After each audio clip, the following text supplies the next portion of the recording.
ভারত বুঝে গেছে ওয়েস্ট ভারতের এনার্জি নিডকে রাজনীতিকরণ করতে চাইছে।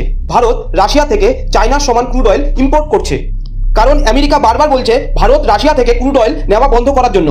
ইউএস এই জন্য ভারতের ওপর অতিরিক্ত 25% ট্যারিফ বসিয়েছে। ইউএস ইউরোপ ইউনিয়নকেও ভারতের ওপর এক্সট্রা ট্যারিফ বসানোর দাবি জানিয়েছে, কিন্তু ভারত তার এনার্জির প্রয়োজনীয়তা বুঝে গেছে।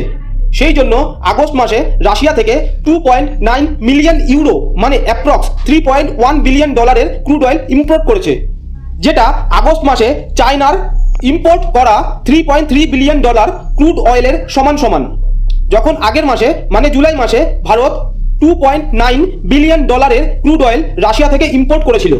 ক্রুড অয়েল ছাড়াও ভারত যে কয়লা রাশিয়া থেকে ইম্পোর্ট করেছিল সেটাও যদি যোগ করা হয় তবে আগস্ট মাসে মোট $3.85 billion fossil fuels Bharat Russia থেকে ইম্পোর্ট করেছে। আর এই কেসে first China, second Bharat, third Turkey, fourth so called European union, ফিফথে সাউথ কোরিয়া আছে। এমন সব ভিডিও আপডেট পেতে সাবস্ক্রাইব এবং ফলো অবশ্যই করবেন।